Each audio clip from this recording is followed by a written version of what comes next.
रायजोफोर गिबियावनो आङो आंनि चेनेलखौ नायगिरि आंनि फलोअर्स नोंथांमोन साफ्रोमनिसिमबो आङो निमाहा बिग्रोनाय थाबाय। रायजोफोर आङो गोबां गोबाव सम जाबायमोन भिडिअ हगारैया, ओमफ्राय ओरैबायदि प्रब्लेम जादोंमोन, आंनि मबाइलानो गाज्रि जादोंमोन जे मबाइल गोदान बायफिननो थाखाय आंनाव खुनु माबा गैयामोन आरोना, बाजेट गैयामोन। दा मबाइलजोंनो आङो भिडिअ खालामो नालाय, थ' बेनि थाखायनो आंनि मबाइला गाज्रि जाबाय। गाज्रि जानानै मबाइल गोदान बायफिननो थाखाय बिराद गोबाव टाइम नांबाय आंनो, गैयाब्लाबो 2 माससो जाबाय। रायजोफोर अन्नानै नोंथांमोनहा सियरै आंखौ क्षमा खालाम प्लिज, जेन' नोंथांमोनाव आङो निमाहा बिग्रायनाय थाबाय। थ' रायजोफोर आङो दिनैहाय नोंथांमोननि थाखाय गोदान मोनसे ब्लग लानानै फैदों। नोंथांमोनहा आंनि भिडिअखौ जोबजासे नायलांगोन होननानै फुल वाच खालामगोन होननानै आं नोंथांमोननि सायाव गोबांथार आसा थाबाय। थ' रायजोफोर आं गोबाव खालामला, नोंथांमोननि थाखाय मोनसे गोनांथार टपिक लानानै फैदों, नोंथांमोनहा भिडिअखौ नायलांजोबदो। गोनां रायजोफोर, भिडिअआव थांनायनि सिगां आङो प्रमद बर' सारनि फंनैसो बिबुंथिखौ आं नोंथांमोनावहाय देखायग्रोनो सानबाय। नोंथांमोनहा बे भिडिअ क्लिपखौ नायग्रो। थिग आंबो बे भिडिअ क्लिपनि सोमोन्दैनो सावरायनो दिनै नोंथांमोनजों ओंखारबोनाय जाहैबाय। भिडिअ क्लिपखौ दसेब्लाबो नोंथांमोनहा नायग्रो। सोशल मिडिया বিলাকত বিভিন্ন কথা ওলায় বাহিৰত, এই কথাবিলাকে আননেচেসাৰী এটা সিচুৱেশ্যন ক্ৰিয়েট কৰে। সব কথা সোশ্যাল মিডিয়াত ওলোৱা কথাটোৱে সঁচা এনেকুৱা নহয়। नोंथांमोनहा मा रोखोम मोनदों प्रमद बर' सारनि जे बाथ्रा बुंनायखौ खोनानानैलाय? दिनै साफ्रोमबो जे जोंनि बर' रायजो राजाफ्रा बर' हारिनि गेजेराव जेसेबांनाखि ससियेल मिडिया ओंखारनाय, सोरबा गावनि मबाइलाव माबा मोनसे फेस होनाय, सोरबा गावनि मबाइलाव माबा मोनसे जे आपल'ड खालामनाय, थारैनो नंगौ रायजोफोर, दिनैहाय रावबो ससियेल मिडियानिफ्राय बा इउटुबाव फेसबुकाव बा बबेबा मोनसेयाव दिनैहाय नङै बाथ्राखौ रावबो शेयार खालामा।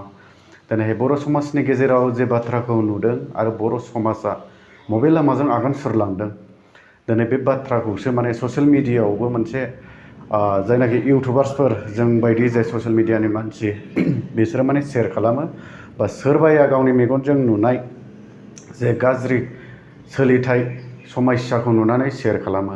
दिनै प्रमद बर' सारा जोंना बुंदों जे ससियेल मिडियायाव ओंखारनाय बाथ्राफोरा गासिबो सैथो नंजोबा। गोबां मानसिया सोरबाया मेगन सानानै बुङो, सोरबाया माबा मोनसे साननानै बुङो, सोरबाया मोनसे गोसोआवहाय एगेन्स्ट लानानै बुङो, सोरबा नाना रखम हेन थेन बाथ्रा बुंदों ना। थ' दिनैहाय थिग नंगौ, प्रमद बर' सारा बेफोरबायदि खोथाखौ मानि थाखाय बुङो रायजोफोर? दिनैहाय बिथाङा बर' जाथिनि गेजेराव खोथायावल' बिथाङा बुङो गोदै गोदै, सान्थि लाबोबाय, सान्थि फैबाय, गोजोन थासारिया फैबाय, गोजोन थासारि लाबोगोन, बड'लेण्डखौ सुइजारलेण्ड बानायगोन, नङा होमबा रायजोफोर? थ' गोबांथार नोंथांमोनहा सिगांनिफ्राय नायोब्ला नुनो मोनो प्रमद बर' सारनि बिबुंथियाव बिथाङा मा बुंदोंमोन। ओमफ्राय दिनैनि समावहाय जे बुस्थुखौ बिथाङा जबान होदों, बिथांनि जबान होनायखौ जुदि सोरबा ससियेल मिडियानिफ्राय गसंनानै बुङोब्ला, शेयार खालामोब्ला, बिथाङा बे भिडिअफोरखौ भेलु खालामा। थिग भेलु खालामैनि जुनावनो दिनैहाय ना बड'लेण्डआ सिखांदों, ना सुइजारलेण्डआ जादों, ना सोरबा सासेनि प्रब्लेमा सलिउसन जादों, ना बबेबा मोनसे प्रब्लेमा फाइनालि साक्सेस जादों। थिग नंगौ रायजोफोर, दिनै प्रमद बर' सारा जेबायदि बाथ्राफोर ससियेल मिडियानि बाथ्राफोरखौ बिथाङा भेलु खालामा, बिथाङा गावनि साननायजोंल' गाव आगान सुरो।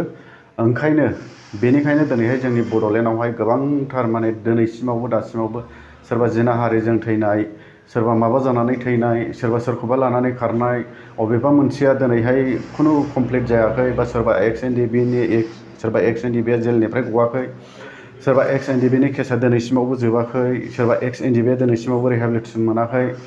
रायजोफोर, दिनै बिथाङा गासैबो प्रब्लेमखौ अलरेडि मिथिखागौ, खिन्थु बिथाङा ससियेल मिडियायाव बेफोरबायदि बाथ्राखौ नुयोब्ला बिथांनाव खर' सानाय फैयो। मानो? बिथाङा मावनो गोसो गैया। बिथाङा मावनो गोसो गैया, प्लास बे प्रब्लेमखौ जुदि नुनानै जों साफ्रोमबो ससियेल मिडियानिफ्राय जे बिथांनिसिम जे शेयार खालामोबा, बिथाङा बे बाथ्राखौ मा सानो, गाज्रि गोसोजों एगेन्स्टै पलिटिकेल लाबनि थाखाय बाथ्रा बुंदों, हेन थेन बेफोर रोखोम सानो। थ' रायजोफोर, आङो जोबथारनायाव फंनैसोल' बाथ्रा बुंनानै आङो दिनैनि भिडिअखौ फोजोबनोसै। मानोना आङो बेसेबा गोबावनि उनावहाय दिनैहाय मोनसे भिडिअ खालामनाय जाहैबाय, जे आङो आंनि प्रब्लेमखौ नोंथांमोननो शेयार खालामखाबाय, नोंथांमोनहाबो अलरेडि मिथिखाबाय।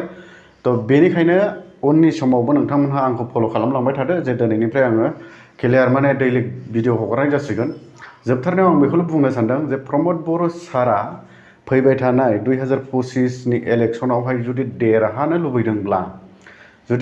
लुबैदोंब्ला, एक्स एनडिबिनि मेन बिसय एक्स एनडिएफबि नि प्रब्लेमखौ जुदि सल्भ खालामाब्ला 1000 नाजा 100आव 100 नाजाब्लाबो देरहानांगौनि खुनु प्रयोजन गैया।